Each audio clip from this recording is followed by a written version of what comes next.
Welcome back to Neutrality Studies. Today I'm speaking to Professor Leila Hudson, an anthropologist and historian, as well as chair of her faculty at the University of Arizona. Leila, welcome. Thank you very much. And let me just point out at the outset that, in fact, everything I say here today is my own personal and professional and scholarly opinion and is not representing the University of Arizona, my employer, in any way. Of course, of course.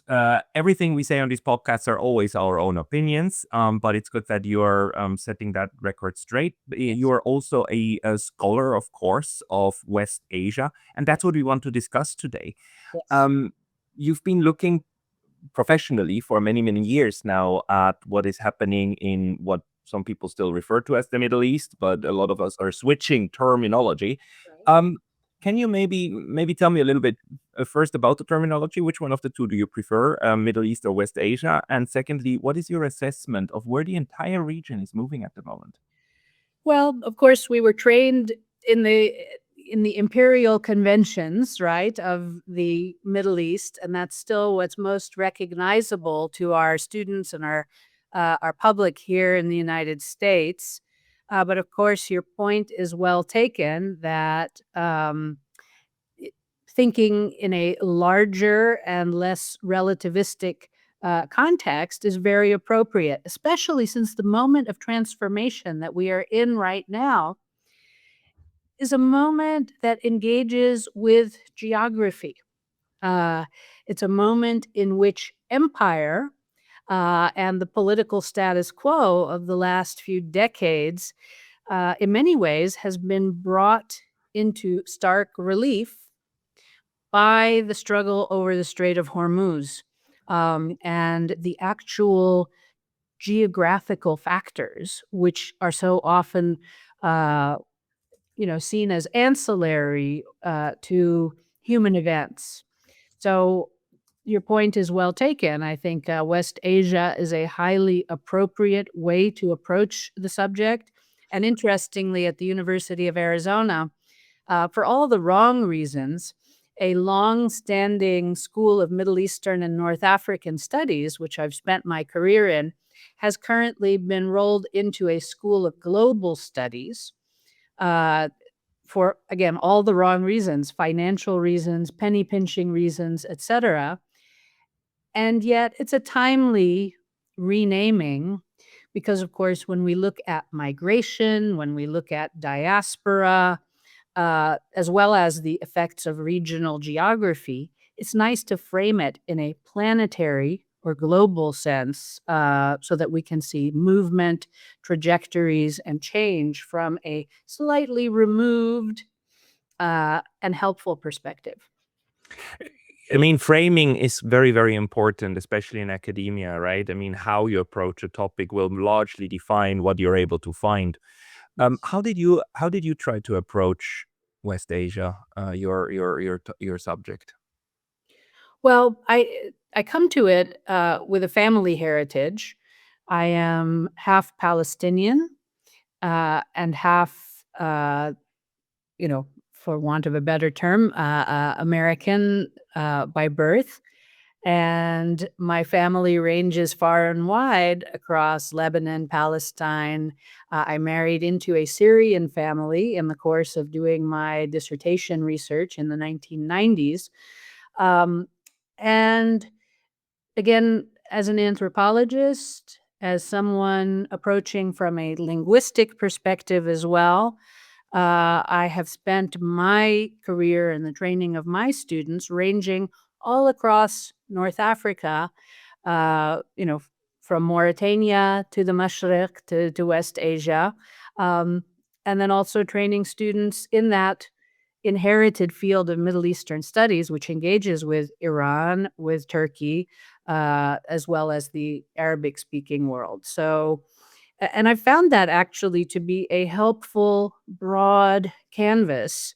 So, not necessarily limited by language or by culture or certainly by nation state and nationalism, but to try and elicit patterns and dynamics across the region and not simply focused, as we historians also do, on a particular national history.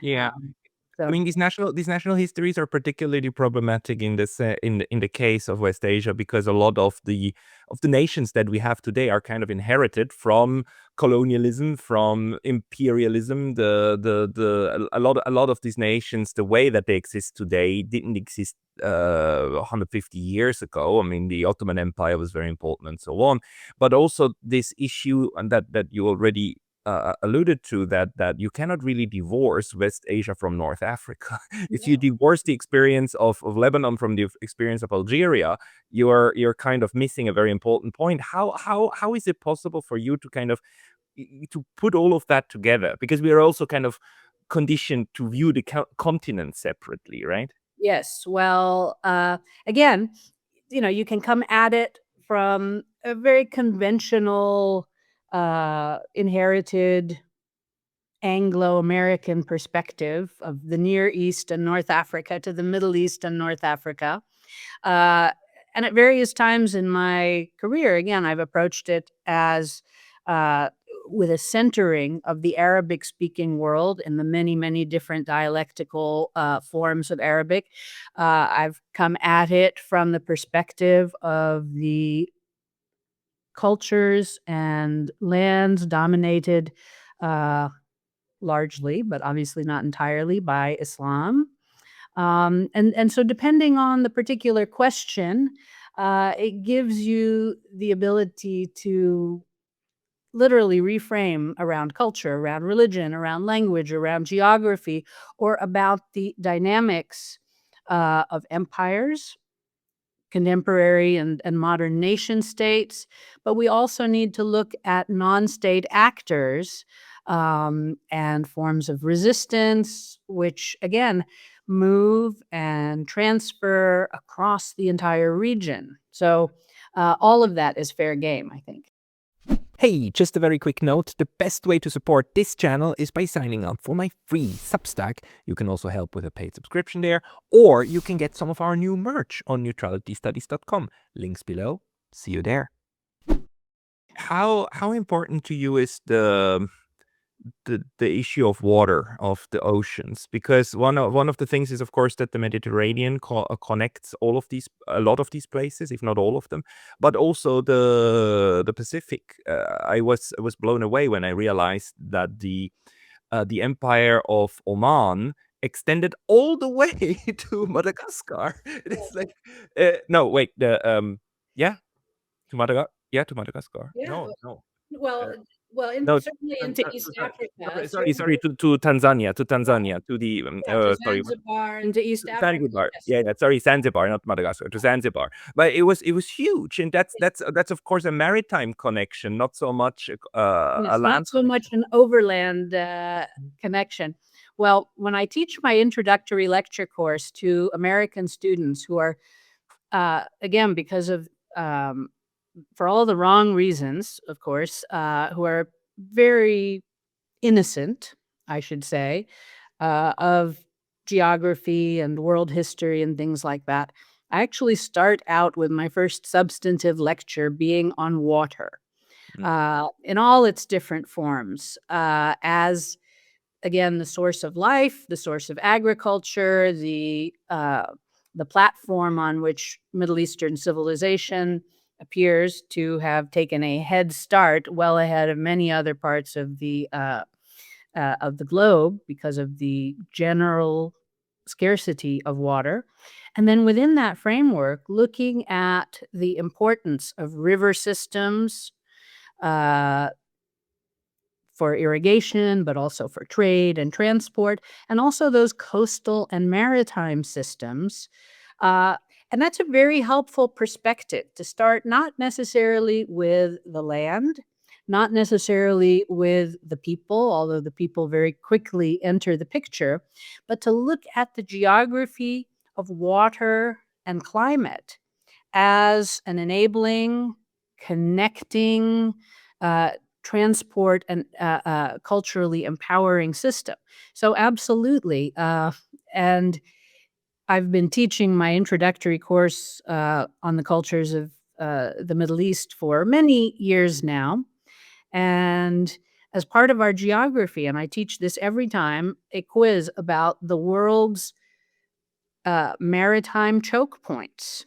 And I make the students who, again, approach, as first year American students by and large, but also first year global students, including many from the Middle East, quite innocent of the geography, which is so strategic and so defining. So we have an entire lecture that starts with the Strait of Hormuz, the Bab el-Mandab, the Suez Canal, in particular, also the Bosphorus Strait, and really helping the students to understand the interconnection of these historical waterways with the contemporary world economy that runs on petroleum and other hydrocarbons.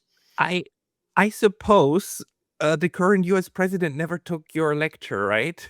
No, Wait, no.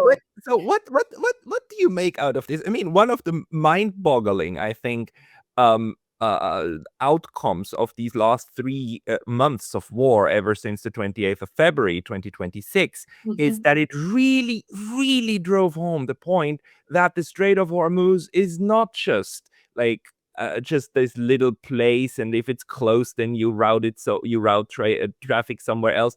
I mean, the fact that Donald Trump actually signed this MOU, which is largely a document of surrender, actually the way it was formulated, shows how desperate the U.S. now is to reopen this trade route. Of Can course. you speak to that? Well, of course. And one of the very small consolations of this last semester was my ability to remind my many students that they were now in a position, simply understanding that maritime geography and its critical importance in the contemporary era for the petroleum based world economy. Uh, they were among the most educated of Americans on this particular topic. And in spite of their, general low level of knowledge, I was happy to send them out into the world of their friends, their families, and their social groups with some key knowledge and understanding of the dynamics back in January and February, which would take the rest of American society by surprise when they began to understand the impact on the price of gasoline, the price of food, the availability of fertilizer and other chemical byproducts. So, yes, the fact that the Trump administration and the president, in his impulsive approach, high, presumably, on the the so-called victory in Venezuela, which of course has now been overshadowed by the horrific earthquake tragedy in Venezuela.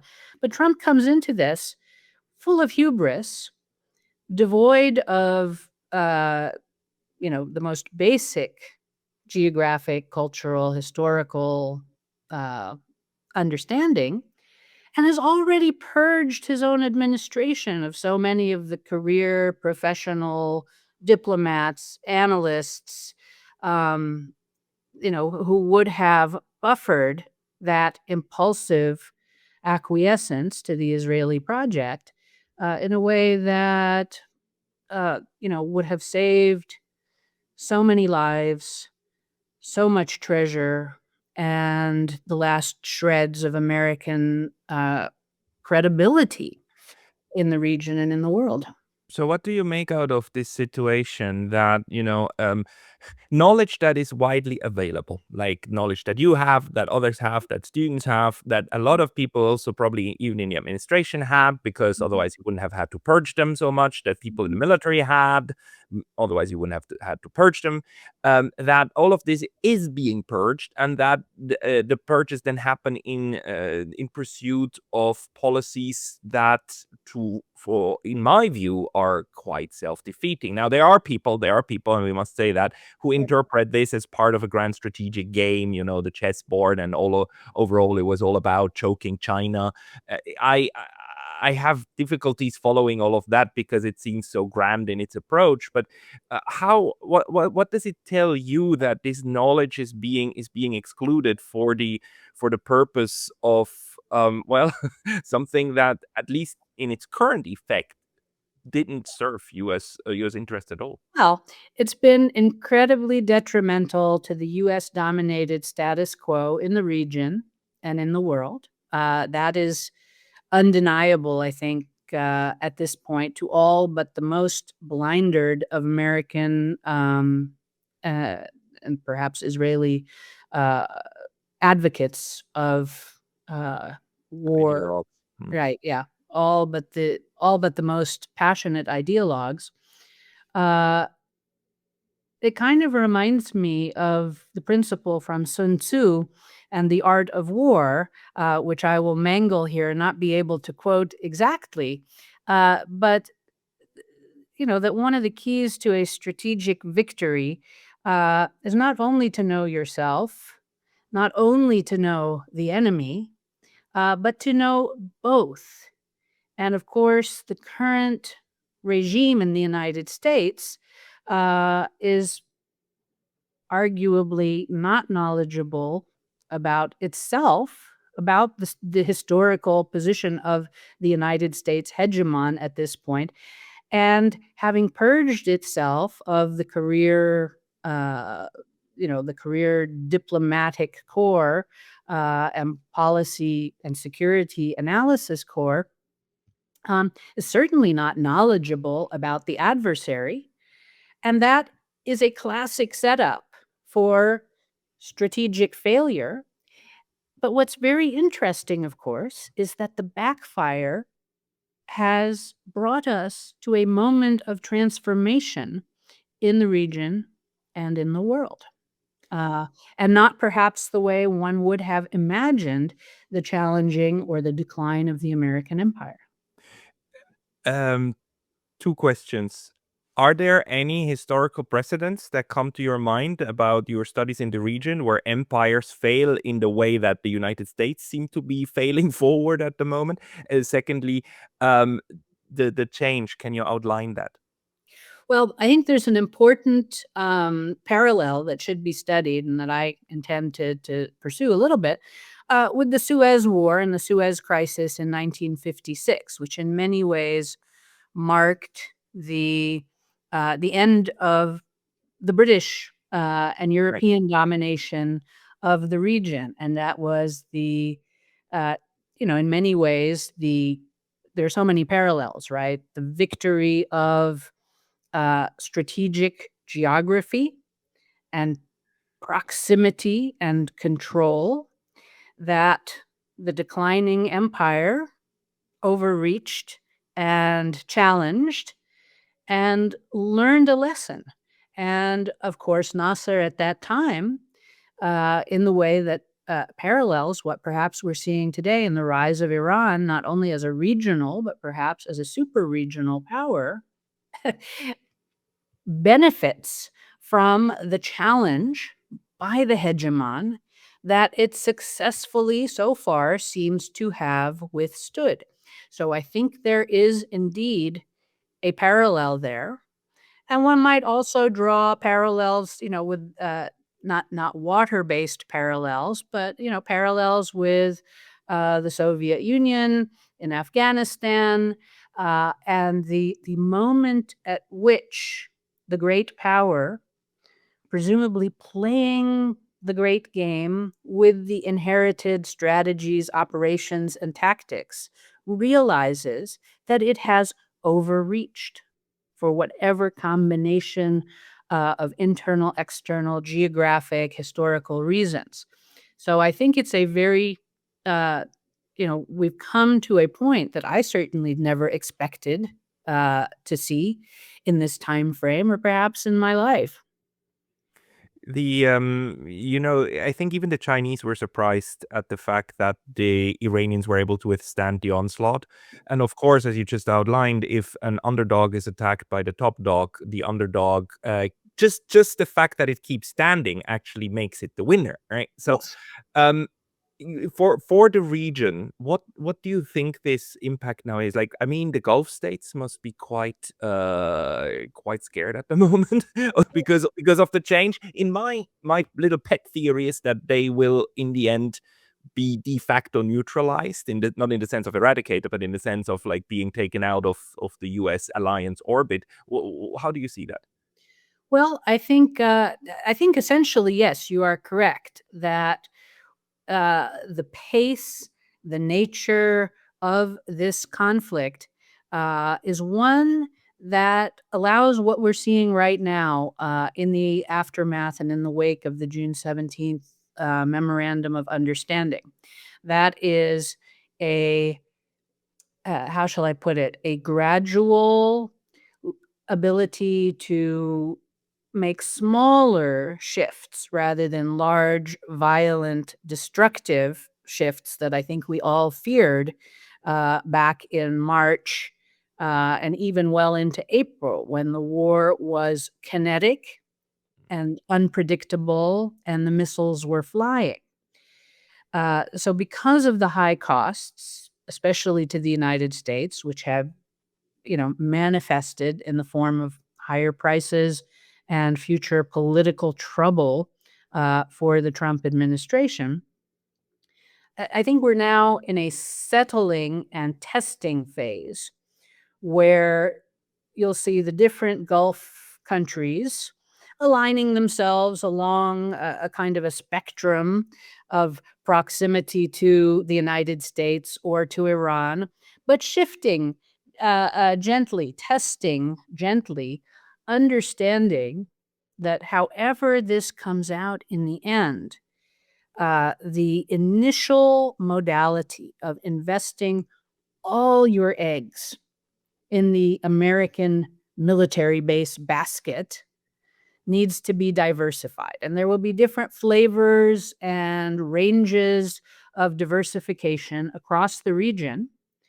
But I think none of these small, fragile, and precarious entities wants to be entirely dependent on Mm. any single great power patron, especially one that failed so dramatically in the opening weeks of the war, insofar as those US bases, which were always thought to be protective assets, turned out to be liabilities and weaknesses.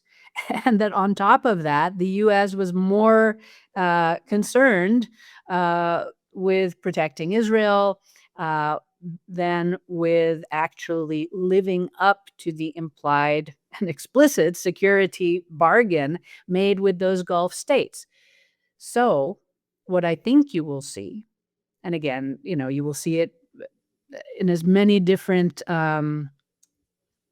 entities as are continuing to be viable, of course, you'll see the development of relations first and foremost with Iran, which is not going anywhere by virtue of geography, right? So accommodations will be made, some more eager, some more reluctant, but those accommodations will be made. And other regional alliances will be solidified, the role of Pakistan, uh, not to mention Russia and China, are all renewed uh, and more important than ever in an emerging multilateral world. So this is very good that we're going there. What do you think the future order or the now emerging order in West Asia and including also North Africa is going to be? Because like the last big transition that you already spoke about was from British control of the region. Okay, let's go further back even a little bit. We first had Ottoman control of the region Turkish control of the region. Mhm. That went into a basically British control of the region. That and then the Brits handed over the staff to the Americans, and then we've had the now almost 80 years, 100 years nearly of American control of this region with its different proxies and whatnot. Where is it going from here? We are seeing Pakistan now flying. I mean, we're gonna have discussions with Saudi Arabia. There's all of these minilateral now discussions happening that actually happen without the West. Yeah. But we still inherit, of course, the way the structure was made. One of these inheritances, for instance, in the Gulf states, is that a lot of the monarchies are actually Sunni monarchies governing over Shia populations and whatnot. On the other hand, we have Iran that supports very much the Palestinian cause, especially in Gaza. And Gaza is, of course, Sunni. They don't care about which kind of flavor of Islam they're following. How are you making sense out of these changes? Well, again, I think the broad shift is towards multilateralism, towards sustainable relationships in the neighborhood, in the region, and with other extra regional powers. Uh, again, Russia, China, Pakistan, uh, as well as the traditional role of Europe. So there are many players, and you see them mingling now in all kinds of interesting new formations. So you see them coming together at the G7, and you didn't see Ahmad al-Sharaa at this G7 meeting, but he was invited to the last one. You see the sort of the nascent formation of what they're calling, an Islamic NATO led by Pakistan. You see Russia and China watching, learning, supplying, and perhaps influencing with their own historical modalities of hegemony. In the case of China, commercial-based, mineral-based, not strongly ideological. And all of these things are now moving around together in the crucible in when you had what seemed to be the solid architecture of American security, uh, when that was basically blown away.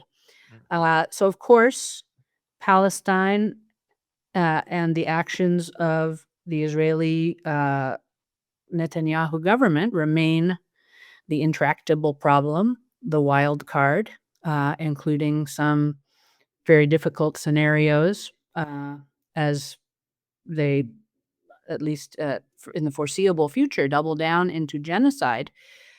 It's hard to ignore that. It's hard to wave that away. It But shouldn't be ignored, and it shouldn't be waved away. I think it's the crime no, of our times. But that crime is being is still being implemented at the yes. moment. And that's why this is the wild card, right? So what we're watching right now, the current, I should say, the current stress point is whether the MOU will survive Netanyahu's defiance of Trump and the movement of genocide into Lebanon.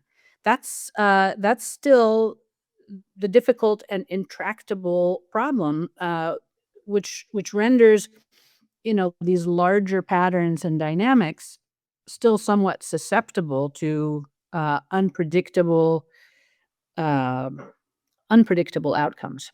Which there's this debate within my little podcasting world about who's wagging who? Is it the tail wagging the dog, Israel basically controlling the United States, or is it the United States controlling Israel? There's both arguments. I mean, Mearsheimer, of course, with his famous the Israel lobby on the one hand, and then Brian Baletic on the other hand, saying like, no, which path to Persia and so on. The United States uses Israel very strategically in order to implement its hegemonic design. And it's actually not just about Iran, it's actually much more about China.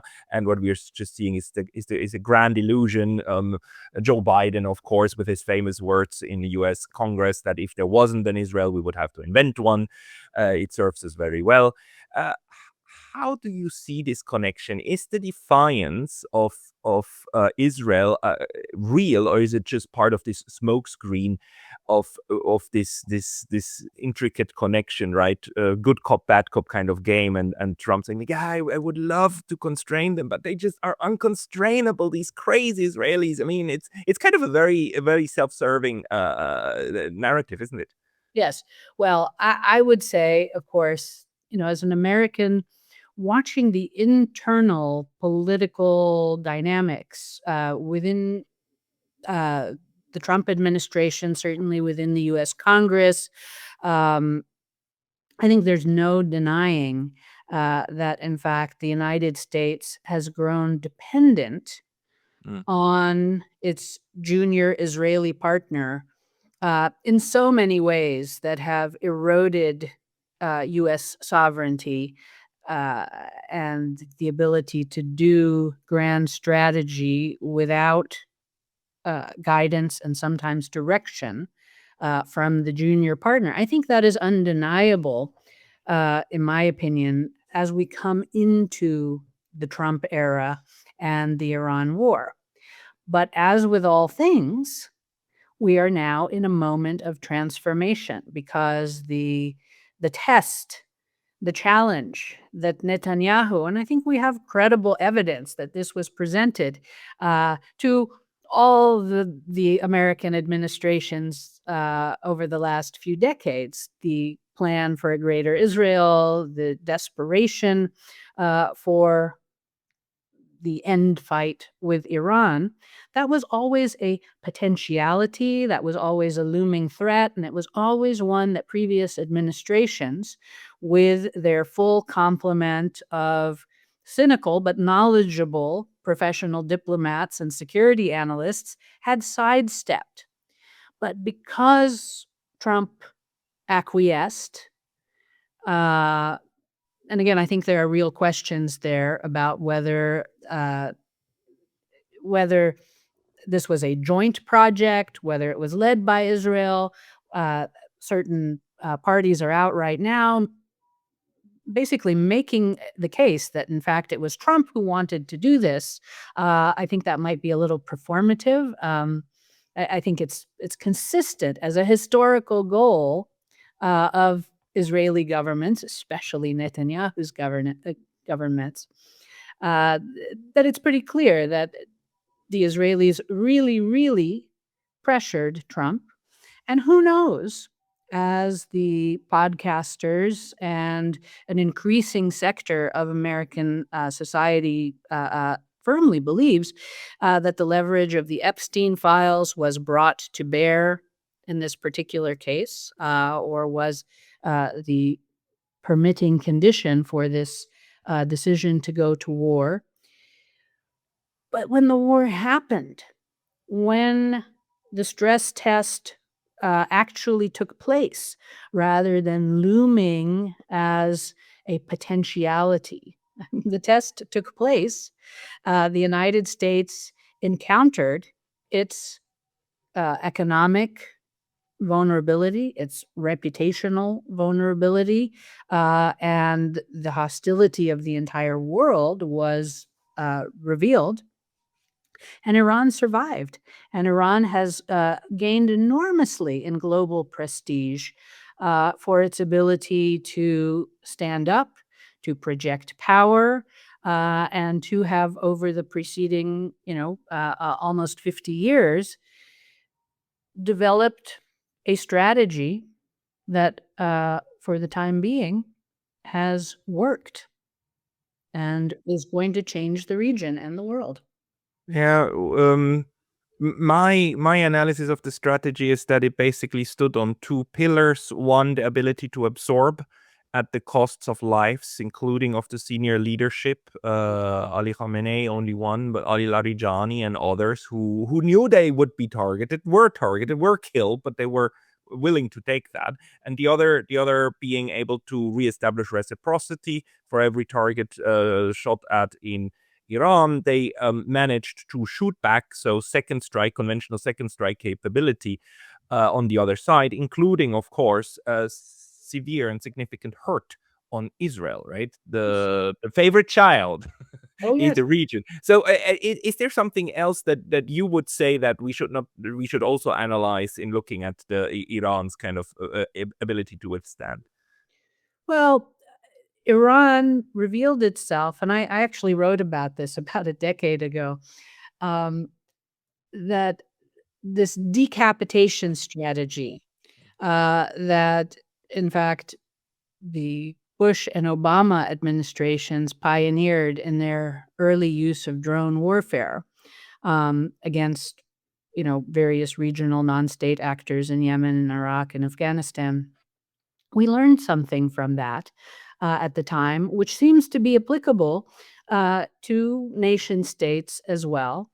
And that is, of course, that when you deliver, uh, you know, unmatched power from the skies using unrivaled air power, and you engage in this strategy of decapitation, your earthbound adversaries, uh, they know this, they feel this, they are the victims of this. And they very quickly adapt to it by developing a deep leadership bench, if you will.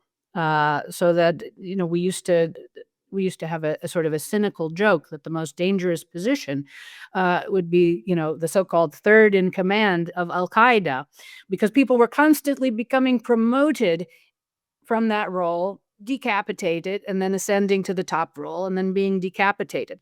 But what this causes within your you know, Organizational structure. within your organizational structure, yes, exactly, is adaptability, depth of strategy and leadership qualities, unity, the expectation of what would be considered martyrdom for the cause, right? Um, and it causes a rapid evolution, if you will, as people are tried and taken out. So you'll see Trump talking about recently how they took out the first leadership, then they took out the second leadership, and now they're dealing with the third leadership, who he at least for his domestic audience, likes to talk about as if he has personally selected them himself. Well, it's a complex dynamic where, of course, the third layer of leadership is the one that has seen its mentors, its heroes, its leaders, its moderates, indeed, in the form of the supreme leader, its father and other family members ruthlessly murdered, right?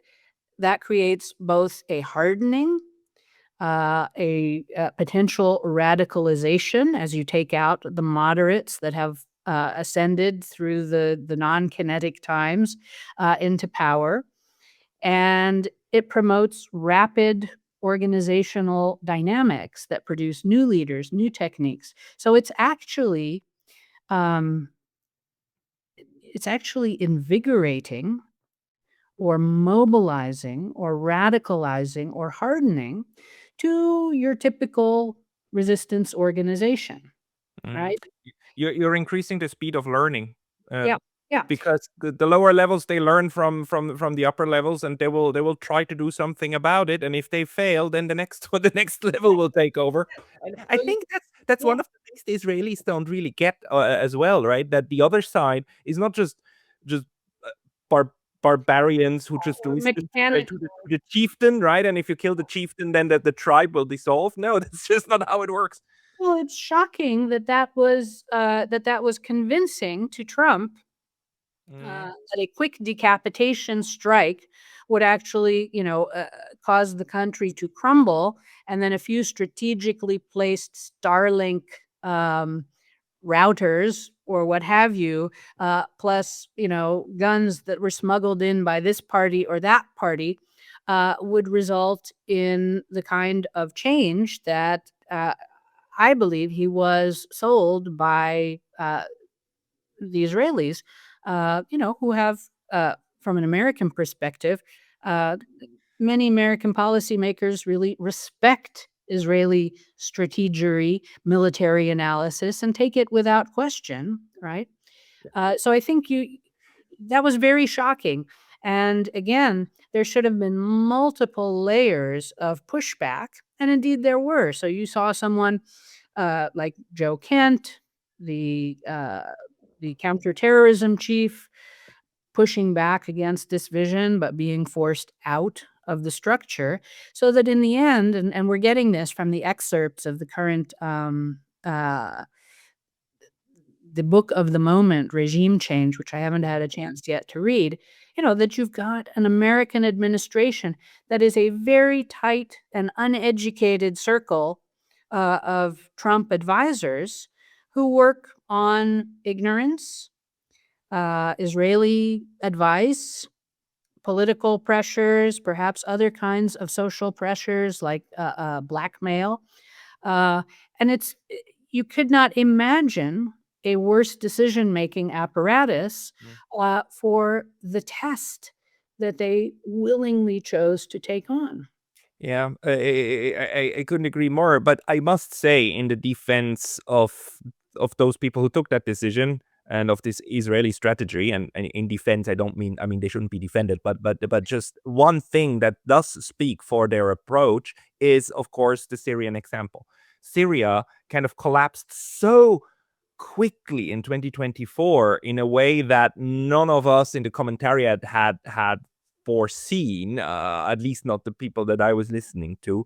In hindsight, you can say yes, it was a 10-year or 12-year kind of gradual erosion of the Syrian power structures and whatnot. But it happened so quickly in December 2024 that I must say, when the Israelis tried to convince Trump that Israel would be a mega Syria and it would be, just put enough pressure and then boom, and from below you will have all of this support from the general public. And there are people who genuinely in Iran and outside, Iranians, who really, really, really hate the current government that they have, and building on those that this could work. So, but let's stick to Syria now. Like, how do you view the development of Syria and the Syrian example and its importance on the current decision?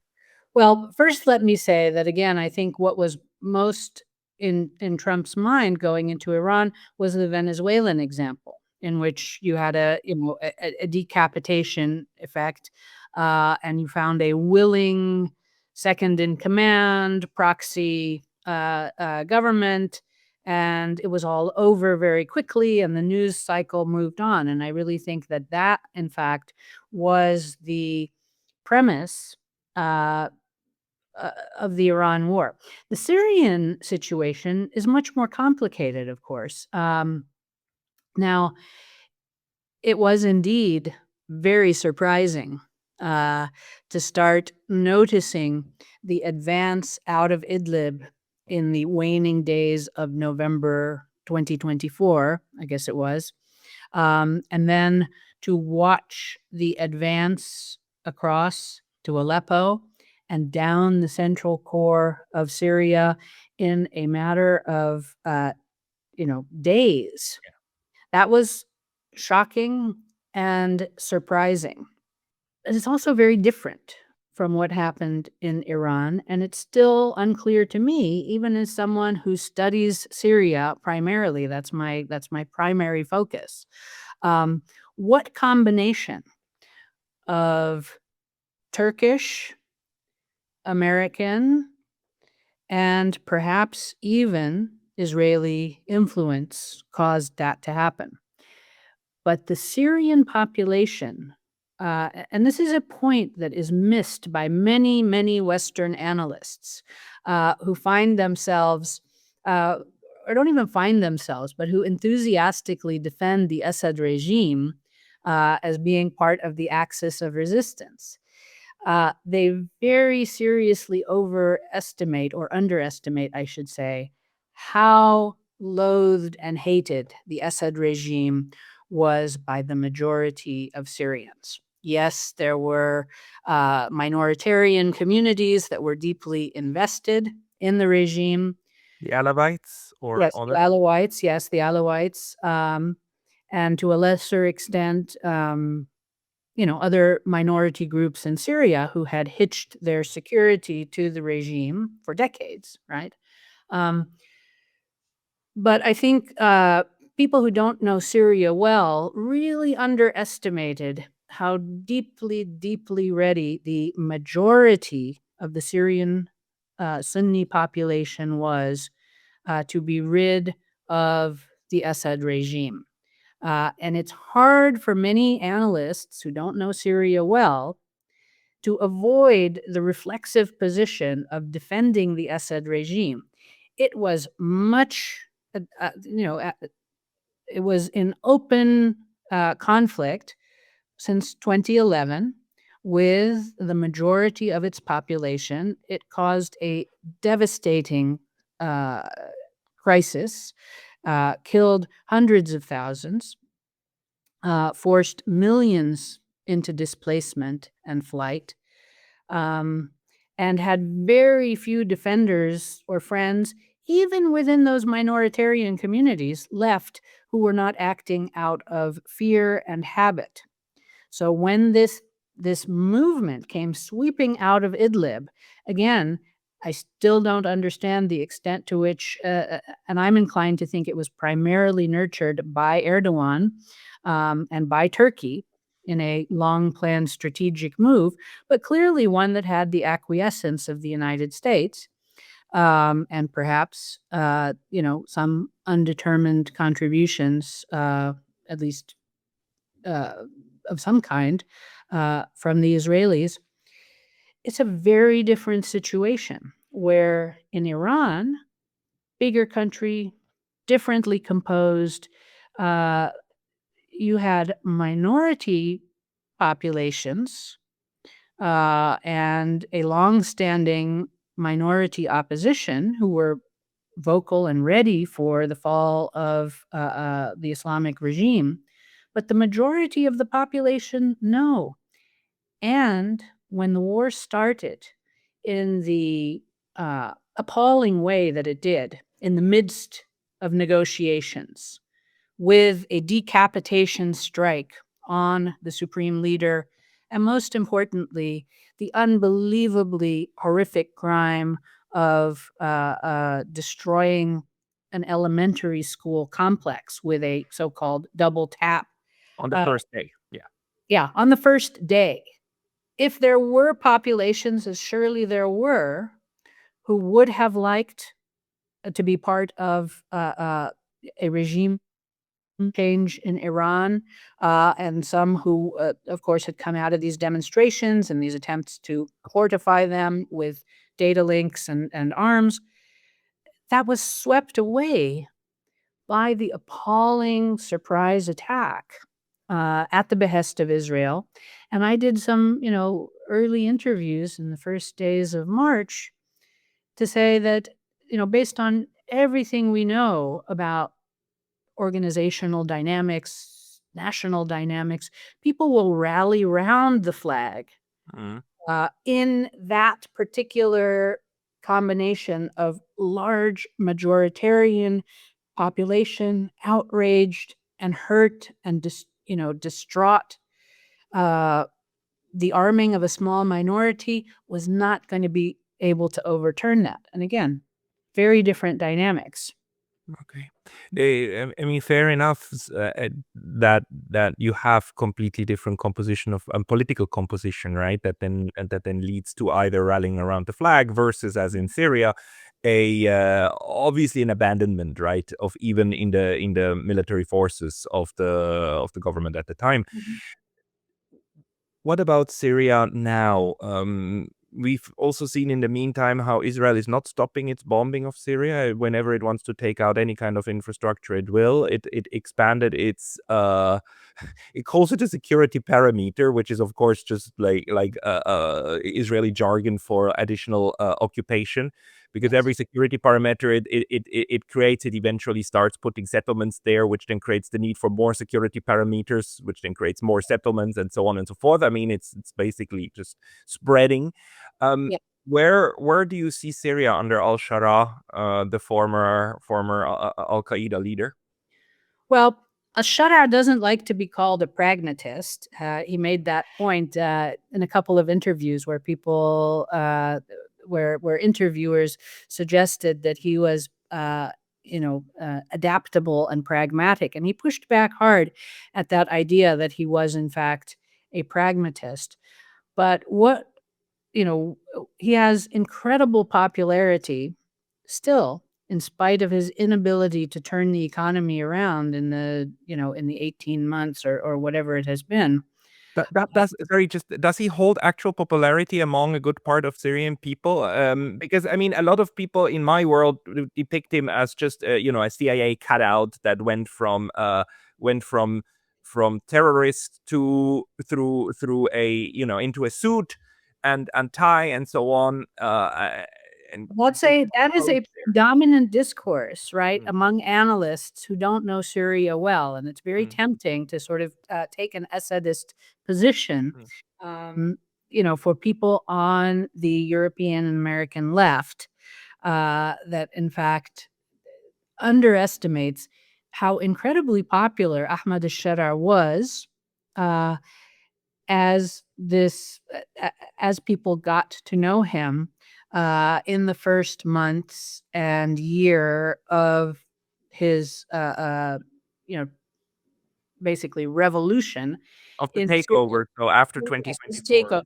He enjoys enormous popularity and respect. Now, uh, what he has showed, and again, if you take him at his word, and he doesn't like to be called pragmatic, what he has showed is discipline, right? It was very surprising again to see uh, the military operations, the development of his Idlib outpost into a pretty comparatively thriving pocket of Syria. Most people, think of Idlib as a fourth or fifth rank city within Syria. No one was paying much attention to it except as that refuge of the last remnants of the various Sunni resistance forces. So to see that being the basis of a well-organized, disciplined military campaign that sees the Assad, the degraded and tired and despised Assad forces vanishing in front of it, that was, people didn't believe it at first. They were fearing violence in the streets. And when that didn't happen and when order was maintained, that was a very big development. The other place where he has demonstrated unusual discipline is actually in uh, refraining from addressing those Israeli bombings and incursions in the moment. Right? And that has resulted in this skepticism as to whether he is some kind of Israeli puppet or CIA cutout or what have you. But again, very recently in the discussions that we've seen, I don't know if you followed this, as Trump was performing his, or at least showing, either performing or showing the world his differences with Netanyahu. And we've heard many accounts of their angry phone calls over the last few days as Netanyahu undermines the memorandum of understanding. One of the things that Trump suggested is, I'm going to have Ahmad al-Sharaa fight Hezbollah in Lebanon rather than the Israelis. That Netanyahu is killing too many people. I'm going to bring in Syria, and Ahmad al-Sharaa, he knows how to fight Hezbollah, which in fact is reflective of the actual case that Hezbollah is the enemy of the Sunni, forces which now govern Syria.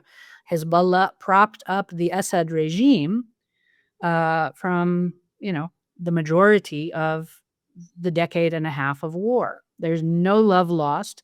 There is no natural affinity between those Sunni resistance fighters and the Shiite resistance fighters of Hezbollah. They are enemies.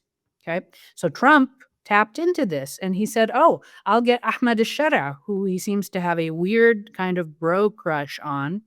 I'll get them to fight Hezbollah. Ahmad al-Sharaa's response to that, again, was one of discipline and moderation. He needed to very quickly dispel, for his own internal and regional status, the notion that he was going to fight Trump's wars, even with his historical enemy, Hezbollah in Lebanon. And he said, we are in no position right now to go into Lebanon. And furthermore, our character is such that if we did want to fight Hezbollah or go into Lebanon, we would announce it to the world. We're not doing that. That's not on our agenda now. That's not how we're going to be. So he has managed to maintain a lot of popularity with his own Syrian population by doing something that we talked about at the beginning of this conversation, maintaining polite relations with everyone, including Trump, and not seizing the opportunity or succumbing to the pressure from the Americans to go at his traditional, and Syria, the majority of the Syrian population's traditional enemy, Hezbollah. So I think in that we see the template for leaders across the region, which is to say, I'm not going to be anyone's mercenary. I'm not going to be anyone's attack force.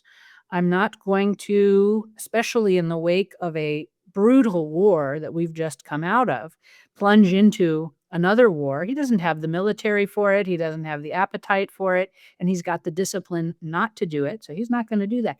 And that's the kind of template of leadership that this realignment of all the local players in the West Asian region could bring forth. And that would be one kind of feature of a multipolarity. We've got good relations with the Chinese. We haven't cut off relations with our old enemies, the Russians, because they could be useful as a counterweight to the Americans. We're going to resist the opportunity that someone like Saddam Hussein would have taken to rush in and commit to a Syrian invasion and war with Hezbollah in southern Lebanon. No, we're not going to do that. So just a very cautious, careful development of communicative relations and not jumping into the plans and the plots of a declining hegemon or any other hegemon, I would hope. It's very interesting how you're putting this. I mean, maintaining a friendship with all sides is, of course, what I call neutrality. So you would interpret even Syria under al-Sharaa as such, and you, if I understand you correctly, you also would argue that al-Sharaa is probably misunderstood even within the commentariat, which largely sees him, and I must say they see him as a CIA cutout and somebody who was put there in order to be in charge in favor of the US and Israel. But you see this much more nuanced, or somebody who understands the strategic vulnerability and the weakness, so in a sense knows the weakness of Syria, and out of this knowledge then reacts with all of this constraint, but actually constrained to all sides. And while the head chopping of the past is part of that person, it's not necessarily part of the future, or he's a different kind of type as a political animal than what he was before as a militarist leader. Yes, I think you're getting my point exactly. And I think Syria is one of the points that the commentariat, as you put it, is most wrong about, because it tends to plug Syria into this black and white framework. And in fact, it is much more nuanced, much more learning. And if you watch Syria closely, as I do, I watch it very closely, you will see Ahmad al-Sharaa, when he makes some mistakes, and there have been absolutely mistakes in letting some of his Al-Qaeda non-Syrian cohorts wreak havoc and carry out atrocious massacres in some of the coastal regions and minority strongholds, including in the chaos that happened in southern Syria. That was, of course, tragic, dangerous, but he learns from that, pulls back, and moves on.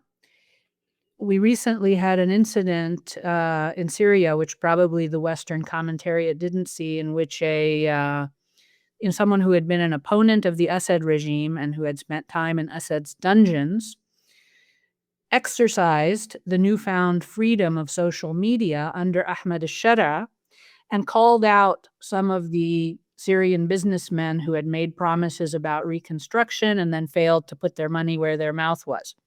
He was arrested. That dissident was arrested. Well, social media, the Syrian social media, picked this up. They said, no, Ahmad al-Sharaa, you do not treat dissidents the way that Assad treated them. And within a week, the guy was released from custody. So he is responsive to, this social mediated advice that he gets from the world's cosmopolitan Syrians, from Syrians in exile, from Syrians who are really wrestling with the potential and the possibility of some kind of Sunni extremism that everyone is waiting to see emerge in Syria. I'll give you one other example. I watch a lot of Syrian drama and television, and over the last couple of decades, Syria became a regional exporter of television drama and comedy and all these things. Under Ahmad al-Sharaa, and this is quite surprising, the cultural standards of what you're seeing in Syrian-produced dramas include rather risque, sexual encounters or allusions to sexual encounters that we never saw in Syrian drama in the Assad regime. So it's very surprising that when the Islamist forces come to power, the television standards of what is permissible to show, for example, a man and a woman, sitting in bed together, or women dancing provocatively in a nightclub, or drug use, things that you would never see in the long and distinguished history of social drama under the Baathists, are suddenly being shown in Syrian drama. And it's quite interesting. We're like, is this a pushback from the artistic community against the potential uptightness of the Islamist regime? Whatever it is, it's happening, right? And it's not being cracked down on. So there are missteps, there are moments, but in general, what you see is a negotiation between some of the more cosmopolitan elements and the secular and laïc elements of Syrian society, and a new regime that certainly has an Islamist pedigree, but is also quite responsive to this idea of a multi-religious, multi-ethnic Syria for all. And, the incorporation of the Kurdish, paramilitaries would also tend to promote that perception. We will see. We will see. I mean, it's very good that you're calling attention to this. I wouldn't have known about it, and I wouldn't have looked at it under this lens. One might be tempted to say like, okay, this might be some form. I mean, the last example you gave might be some form of concession to the liberal ideals of the West, if he is in fact being controlled by whatnot. But we don't have to go there, and we don't have to allude to that. But this is art that's produced for a local and regional audience. So it's certainly not some, it's in strong Syrian dialect and very reflective of those local television and film traditions. It's really quite interesting. And again, it gives me hope, right? And who knows what will happen tomorrow or any other day. But my hope is that whether or not Middle Eastern power players like to be described as pragmatic or not, they're strongly infused with, traditional values, but they are also realizing in new ways because of this conflict that their future economic stability and potential prosperity depends on what you described as that multilateral neutrality, not putting all your eggs in the basket of radicalism or sectarianism, not putting all your eggs in the basket of a single hegemon, as of course the American domination of the Middle East has accustomed us to, or any other hegemon, but having a kind of negotiated relationships, open lines of communication with everybody, so that you are less and less inclined to be somebody's puppet. Always invoke another friendship, another relationship, or series of relationships to counterbalance when a wannabe superpower or unipower or whatever tells you what to do. Again, Israel and the American-Israeli relationship is still the wild card in all this. But when you look at the Gulf, when you look at Iraq, when you look at Iran, you see a certain amount of pragmatism that has as its end goal economic prosperity rather than ideological dominance. Well, that would be a very good end goal for everybody, and this is where we have to wrap up our conversation. But I would really like to point out that you also published a book relatively recently, also about Syria, Lines of Flight, Assemblages of Home, Syrian Women Displaced. And I know you have it next to you. Can you show it for just a second? Yes, I will show it. This was a labor of love.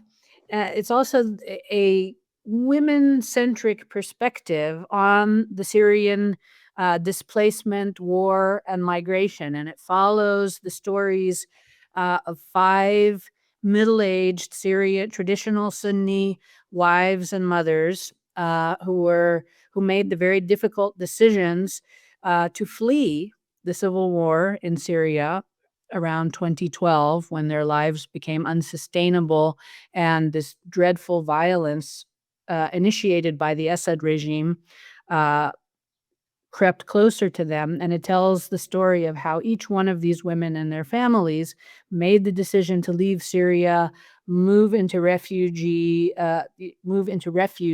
in nearby Arab states, in Lebanon, Jordan, then how they made the move to Turkey, and then how some of them took the perilous water Mediterranean routes to Europe over the course of 5 or 6 years. So that's the book.